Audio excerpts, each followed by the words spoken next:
Então tá, gente, muito boa noite. Estamos aqui em mais um estudo bíblico. Eu sou o Madeira e aqui com a gente nós temos a Brenda, a Joyce, a Isis e também a Mariana. A gente vai estar dando continuidade hoje ao capítulo 17 de João, tá? A gente vai estar dando continuidade aos versículos do 10 ao 17. Então, seguindo aquilo que foi passado ontem, né, pelo Mateus, e é interessante porque a gente está falando, nesse capítulo 17, sobre oração sacerdotal de Jesus, né? Jesus como aquele que intercede, como aquele que é a ponte entre homens e o próprio Deus. Esse era o papel do sacerdote. E ao mesmo tempo, né, que Cristo, ele é o único que ao mesmo tempo que é sacerdote, ele também é o próprio sacrifício, né? Ele é o próprio, a gente vai ver isso nos capítulos mais para frente, mas ele é o próprio cordeiro que é morto em nosso favor. Então, hoje a gente vai estar lendo aí do verso 10 e meditando sobre aquilo que a Escritura diz do verso 10 do capítulo 17 até o verso 17, tá? Então, começando aqui no versículo 10. Todas as minhas coisas são tuas, e as tuas coisas são minhas, e neles eu sou glorificado. Eu não sei se você vai se lembrar disso, mas Jesus ele inicia a oração ali no verso 17, no capítulo 17, falando, né? Glorifica o teu filho para que assim o filho também glorifique o Pai. E aqui, no verso 10, ele volta a falar da glória, e mais especificamente da glória que ele receberia dos discípulos. Se a gente for pular uns versículos antes, você vai ver que ele está falando dos discípulos, então ele diz, né, as minhas coisas são tuas, as tuas coisas são minhas, e neles eu sou glorificado. Neles quem? Nos discípulos. Se a gente for acompanhar pelos versículos anteriores, dá para se ter essa conclusão baseada até mesmo no fato de que Jesus está falando da glória que ele receberia futuramente, né? Com outros discípulos fazendo parte da família de Deus. Eu estava lendo um comentário bíblico e até o escritor ele segue essa linha pelo fato, né, de Jesus não ter recebido a glória que era devida dos seus discípulos quando ele estava na terra. Então, quando tudo indica que quando ele está falando neles eu sou glorificado, está falando do fato de que ele seria glorificado pelos seus discípulos, não só aqueles, não somente os 12, não somente aqueles que andavam com Jesus, mas também aqueles que passariam a seguir o mestre, tá? Olha só o que diz lá no verso 11. Deixa eu acompanhar aqui. Já não estou no mundo, mas eles continuam no mundo, enquanto eu vou para junto de ti. Pai Santo, guarda-os em teu nome, que me deste, para que sejam um, assim como nós somos um. Era como se ele dissesse, né? A minha missão está prestes a terminar nessa terra. É como se ele dissesse assim, a minha missão está prestes a acabar, só que a peleja dos discípulos, a peleja dos meus seguidores, não. Eles vão continuar neste mundo mal, nesse mundo caído, que farão com que eles sofram, né? Parafraseando aqui aquilo que Jesus disse.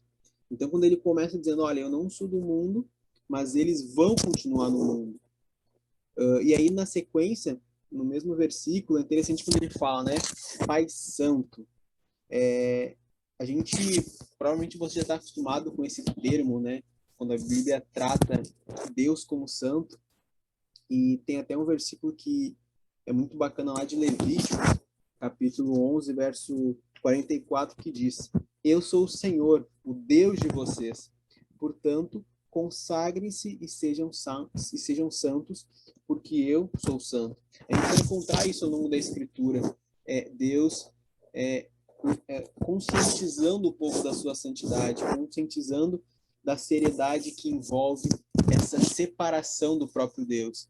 Tanto é que lá em Isaías, capítulo 6, do verso 2 ao 3, eu acho interessante quando fala também, né, aquele episódio dos serafins onde ele diz: Os serafins estavam por cima dele, cada um tinha 6 asas, com 2 cobriam o rosto, com 2 cobriam os pés, e com as 2 voavam, e clamavam uns para os outros, dizendo: Santo, Santo, Santo é o Senhor dos exércitos, toda a terra está cheia da sua glória. Isso aqui é algo que a gente nunca pode perder de vista, o fato do nosso Pai ser santo, o fato do nosso Pai ser grande em glória, grande em santidade, e isso, no mundo de hoje, quando a gente fala de santidade, é um assunto que as pessoas não estão acostumadas, principalmente quem não conhece o Senhor. E nós que entendemos quem Jesus é, conseguimos ter essa revelação do próprio Espírito Santo, a ponto de compreender a palavra do próprio Deus, a gente nunca pode esquecer do fato dessa santidade de Deus.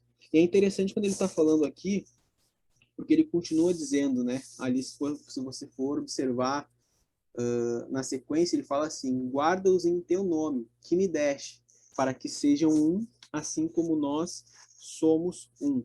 E aqui ele evoca a unidade do povo com Deus, assim como Jesus já é unido com o próprio Deus.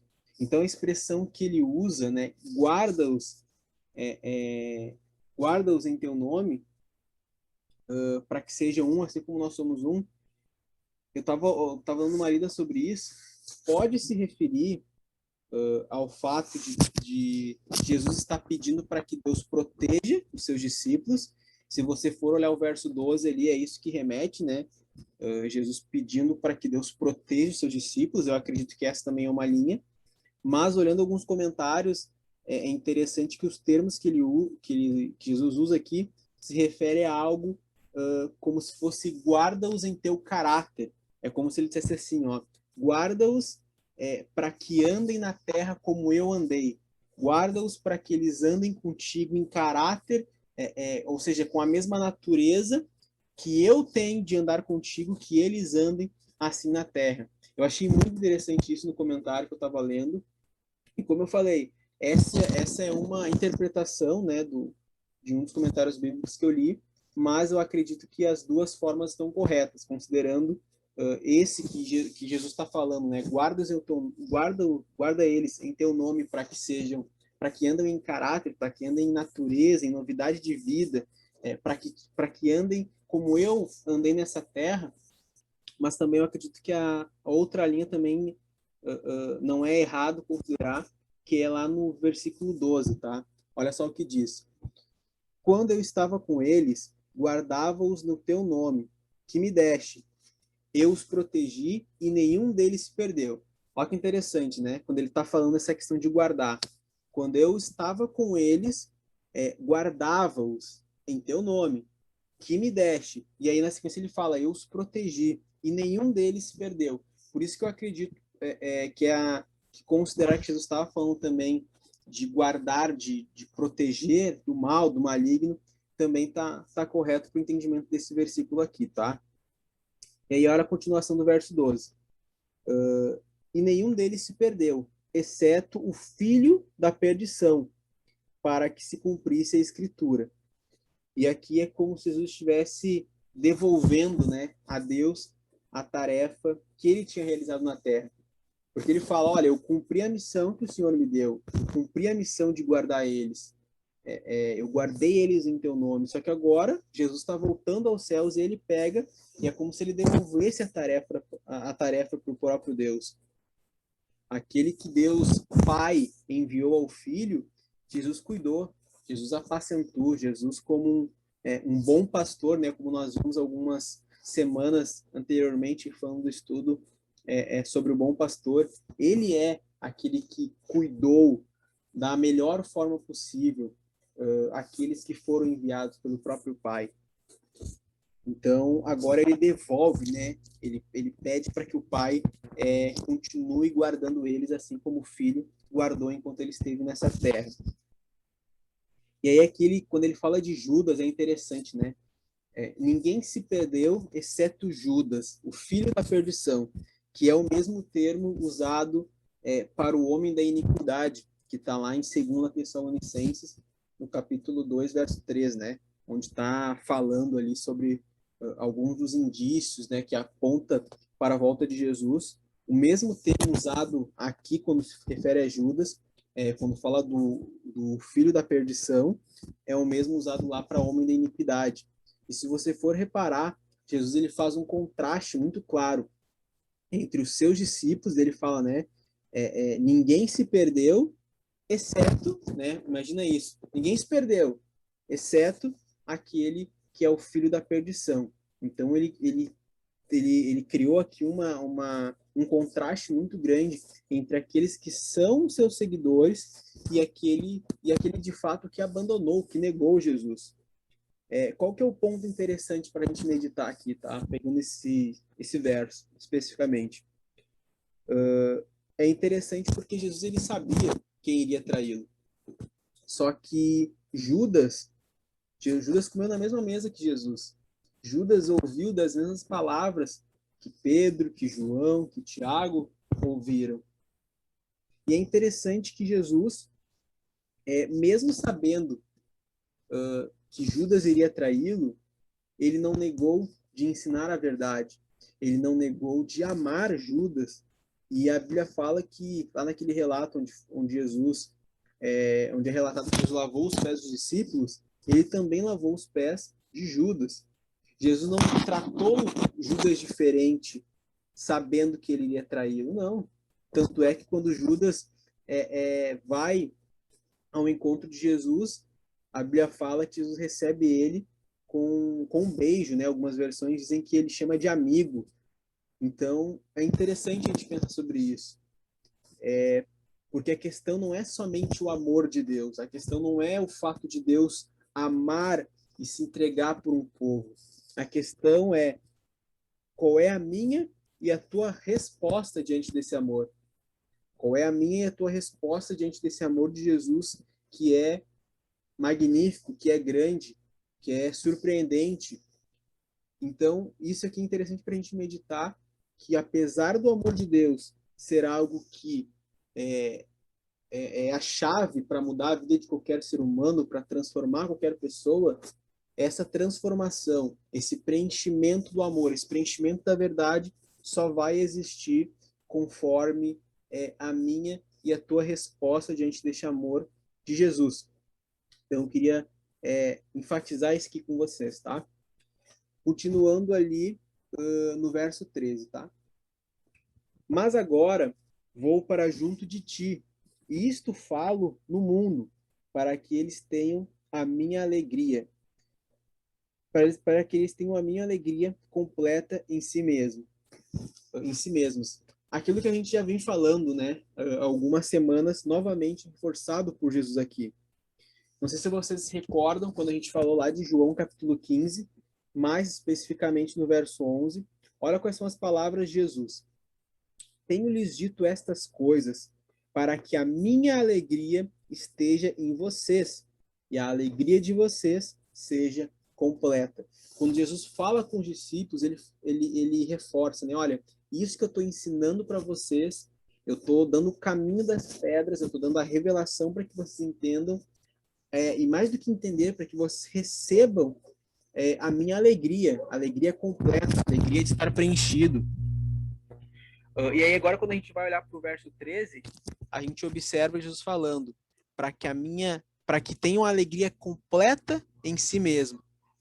Jesus ele enfatiza isso por um objetivo, gente. A gente vê ao longo da carta de João especificamente, da epístola de João, Jesus enfatizando isso diversas vezes, para que tenham uma alegria e uma alegria completa. Não é qualquer alegria, não é mais uma alegria de conquistar um bem material ou começar num novo emprego, não, mas é uma alegria completa, uma alegria que preenche, uma alegria que faz a gente andar em novidade de vida, uma satisfação de fazer parte da família de Deus. Então, se Jesus está reforçando isso aqui ao longo de João, a gente precisa manter a nossa atenção. A gente precisa nos lembrar que a alegria que Cristo tem para os seus discípulos é a alegria daqueles que são filhos, daqueles que já não são mais órfãos, daqueles que fazem parte, né, que são filhos do rei do próprio rei, do dono do universo. Então isso precisa alegrar o meu e o teu coração mais do que qualquer outra coisa que eu e você venhamos a experimentar. Então é interessante a gente meditar sobre isso, porque é algo que Jesus enfatiza ao longo do seu relato, aqui do relato de João, não só no capítulo 17, mas também no 15, como nós vimos algumas semanas atrás, tá? Agora, olha só o que diz o verso 14. Eles têm mudado a tua palavra, e o mundo os odiou, porque eles não são do mundo, como também eu não sou. Ou seja, eu tenho ensinado eles a verdade, e o mundo que ama a mentira os odiou. O mundo em trevas foge da luz. Jesus é a razão dos discípulos serem odiados, porque assim como Jesus não fazia parte desse mundo, os discípulos também não fazem. E é interessante que Jesus deixa isso muito claro. Eu tenho dado a eles a tua palavra e o mundo os odiou. Se a gente for parar para pensar, gente, a Bíblia diz, né, que nós somos o sal da terra e a luz do mundo. E a gente tem tendência de pensar que isso se refere ao fato do amor, da paciência, da amabilidade, dos outros frutos, né, do Espírito, está lá em Gálatas. E tudo isso é verdade. Só que às vezes a gente se esquece que dependendo de onde o sal cai, se o sal cai numa ferida, por exemplo, ele arde. Dependendo da luz, a gente coloca a mão no rosto, porque aquela luz nos cega, nos traz um desconforto inicialmente. Por que eu estou te falando isso, gente?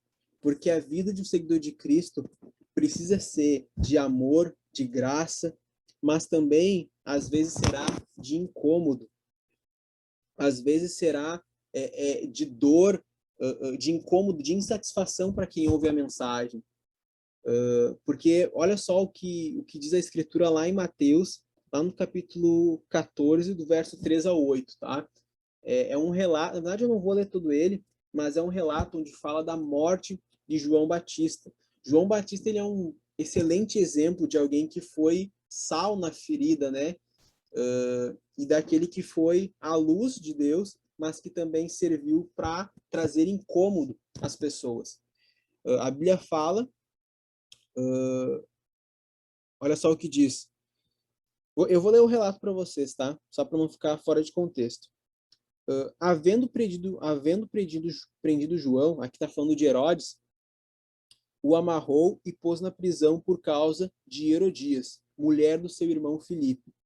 Olha só, presta atenção nisso. Pois João lhe dizia, você não tem o direito de viver com ela. Olha que belo exemplo de o sal caindo, né, na ferida de alguém. Olha que exemplo da luz trazendo insatisfação para aquele que a observa. E aí olha só o que diz a continuação do versículo. Embora Herodes quisesse matá-lo, tinha medo do povo porque o consideravam João como profeta. Mas quando chegou o dia de aniversário de Herodes, a filha de Herodias dançou diante de todos e agradou a Herodes. Este prometeu com juramento dar-lhe o que ela pedisse. Então ela, instigada por sua mãe, disse, dá-me aqui num prato a cabeça de João Batista. Olha que forte esse relato, gente. Aqui, e você pode depois ler com mais calma todo o capítulo 14 lá de Mateus, mas aqui é um excelente exemplo de quando o sal cai na ferida, de quando a luz muitas vezes traz incômodo aos homens. Então, quando as palavras de Jesus, quando ele fala, né, eles não são do mundo como eu também não sou, e esse mundo odiou eles, a gente precisa ter em mente que por você amar a Deus, por você seguir a verdade, isso vai trazer incômodo às pessoas à tua volta. E queira Deus, gente, queira Deus que às vezes o confronto bíblico, queira Deus que às vezes o sal na ferida traga arrependimento, porque a gente precisa dosar, né, entre o amor, entre a mensagem da graça, entre a mensagem do amor de Deus estendido ao mundo, existe também a mensagem de arrependimento que o próprio João Batista pregava, né?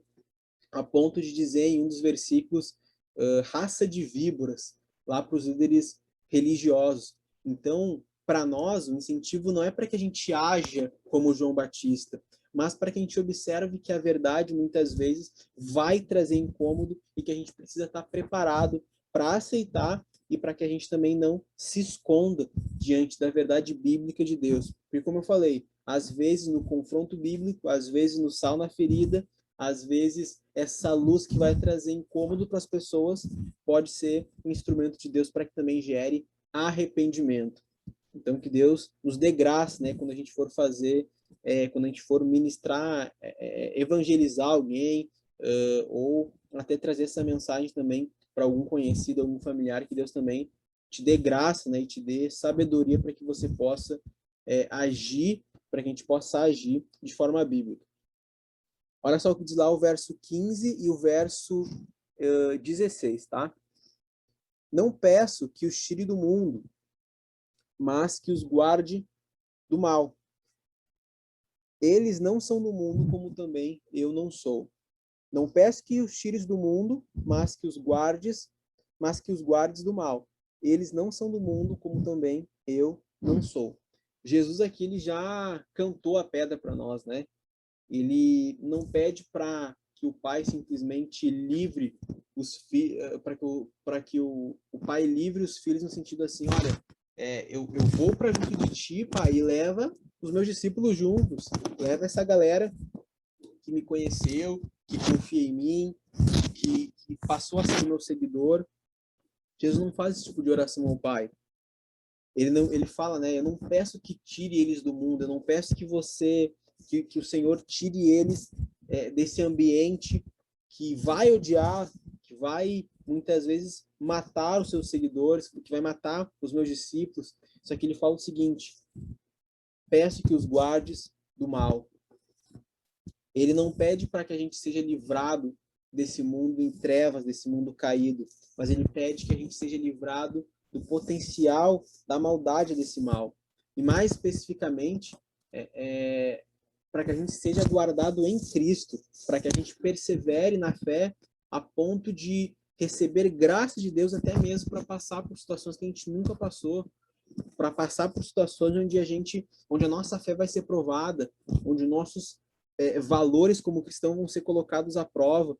Então, essa oração de Jesus, eu não peço que tire eles do mundo, mas que os guarde, que os livre do mal, que os proteja do maligno. Isso aqui, para nós, tem que ser o nosso combustível, gente. Porque se você abrir o jornal, assim como eu, você não vai encontrar boas notícias. Se você abrir, ligar a televisão e botar para ver alguma notícia, você não vai encontrar boas notícias com facilidade. Só que mesmo diante desse mundo mal, a palavra do Senhor nos encoraja. Jesus, quando intercede pelos seus discípulos, ele fala, olha, guarde-os do maligno, preserve-os do mal. E aqui o verso 16 é muito interessante quando ele fala, né? Eles não são do mundo como eu também não sou.